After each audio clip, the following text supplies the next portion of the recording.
You understand the problem domain, and you've seen how we came up with the data structures that we're going to use to represent the data from the file. It's time to design our function. Here we have the information that we figured out about representing our data. This is in a file restaurants.py, which is going to end up being the program that we write in order to solve our problem. As a quick review, we decided that we wanted to keep track of three kinds of dictionaries. The first one associates restaurant names with the rating, the percentage of people that liked the restaurant. The second one keeps track of price ranges to lists of restaurants that are in that price range. The last one tracks cuisines to lists of restaurants that serve food of that cuisine. We also worked out an example for a price of $1 representing the restaurants that serve relatively inexpensive food, and two cuisines, Chinese and Thai. We want to produce a list of two lists, one with Queen Street Cafe and rating of 82, and the other one, Dumplings R Us and a rating of 71. These are backwards, and the reason for that will become apparent later on after we finish designing our program. A little lower, we have a constant representing the name of our file, and we also have the header for the function that we're going to write. We would like to make recommendations based on whatever's in the file that's been open for reading, the price the user wants, and the list of cuisines that the user wants. We're going to get back a list of strings. So this function is supposed to find restaurants in the file that are priced according to the price that the user selected, and that are tagged with any of the items in cuisines list. We're going to return a list of lists of the form rating percentage and restaurant name, sorted by rating percentage. As with most programs, the first step is to read the file and build the data structures with the information contained in the file. Once we have information about the contents of the whole file, we need to start filtering, and we need to choose whether we're going to look for the price or cuisines first. We'll decide on price. We'll look up the list of restaurant names for the requested price. We could have chosen to look for the cuisines first, and then we would have a different solution to this problem. This is an example of a design decision. Once we have our list of restaurants in the right price range, it's time to make a new list of restaurants from that list that serve one of the cuisines being asked for. Now we have a list of restaurants that are in the right price range and serve the requested cuisine. It's time to look at the ratings and sort that list of restaurants. Then we're done. We need to return that sorted list. We hope you see how much easier it is to think this through and take careful notes in English or your favorite language about what steps need to happen. Also, the only reason that this was easy was because we had done an example ourselves by hand, and then we had thought hard about how we're going to represent the data. These carefully selected steps also give us checkpoints, places in the program where we can check to make sure that we have done what we need to do and that our program is correct so far. Let's take a close look at each of these steps one by one. When we read the file and build the data structures, the structures that we're going to want to build are a dictionary of restaurant name to rating percentage, a dictionary of price to list of restaurant names, and a dictionary of cuisine to list of restaurant names. Reading the file and building those data structures sounds a bit messy and long. It's nice to have short functions, and if we tried to do all of that in this recommend function, we would get an awfully long function, and furthermore, we wouldn't be able to test to see if our function was behaving properly very easily. So we're going to write a separate function, perhaps called read restaurants, that takes the file, not the price or the cuisines list, because it doesn't matter as we're reading the file, and returns those dictionaries. It's going to return those dictionaries as a tuple of three items: the name to rating, the price to names, and the cuisine to names. Well, we can probably write a header for that. And furthermore, this problem is well within your ability to do. Here we've chosen the name read restaurant. Might as well fill in the parameter name as well. We know this function takes a file as an argument and returns a tuple of 3 dictionaries. Here's a description. Furthermore, here are a description of each of the dictionaries that this function is supposed to return. The way this function works is we'll read the file line by line and accumulate information about each of the restaurants.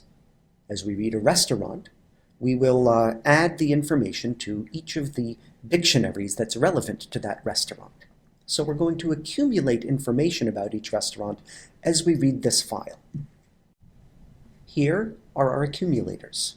We need a name to rating dictionary, which associates the name of a restaurant with its rating. We're building up a price to names dictionary, where each price point has a list of restaurant names at that price point. And last, we're going to build also up a cuisine to names dictionary, where we associate each cuisine that we find with the list of restaurant names that serve that cuisine.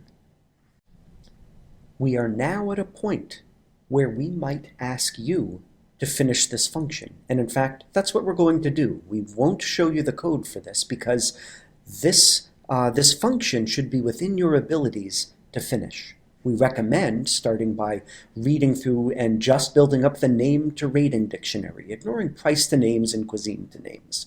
And only after you have that working, go back and figure out how to keep track of the price. And then the last dictionary. You should only read through the file once, so all you're going to be doing is adding more statements inside your for loop as you go through each line in the file.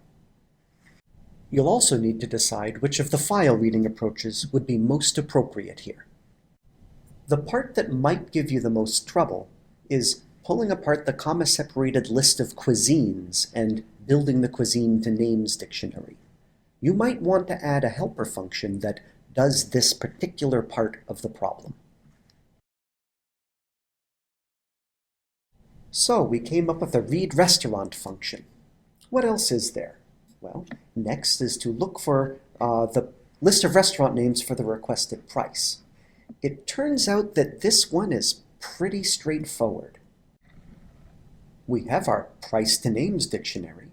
We know the price that the user wants, and so we could just find out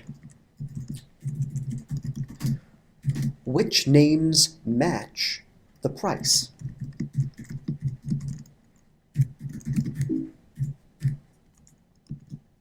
We got lucky. Our data structures happen to give us the information we need. What's next is, once we have the names matching the price, we need now a new list of restaurants based on that names matching list that serve one of the cuisines that the user asks for. Which of these variables contain data that is relevant to the problem? Well, the file is no longer needed because we've read it entirely. We don't need to know the price inside our cuisine filter function because we've already filtered by price. We do need to know the cuisines list. We also need to know the cuisine to names list so that we can look up information about each cuisine. And also we're going to need to know each of the restaurants whose names match to the price point. So the information is names matching. We're going to need to know cuisine to names. And we're also going to need the cuisines list. These are going to be arguments to our function. And what we're doing is we're filtering by name, by cuisine. This is going to return the final list of names of all the restaurants that are in the price range that serve one of the cuisines in the cuisines list.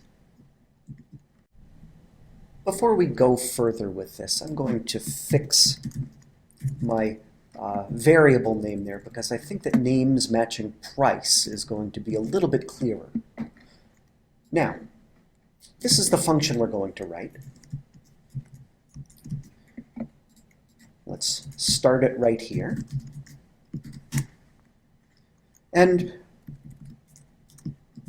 we're going to start figuring out what this function is supposed to do. So before we go any further with anything, let's build up some examples.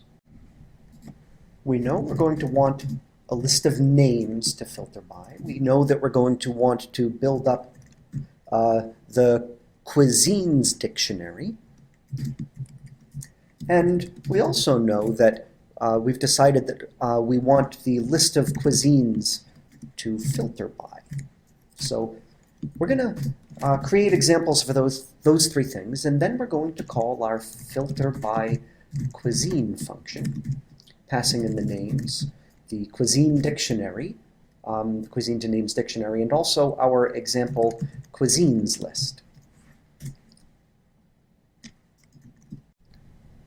So at the $1 price point,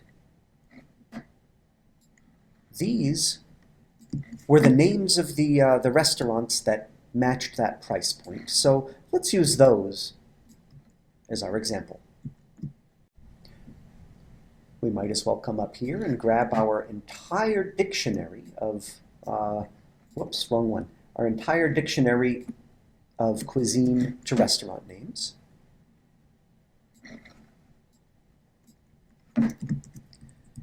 Indent this a bit to make it easier to read. And the list of cuisines that we're interested in are Chinese and Thai.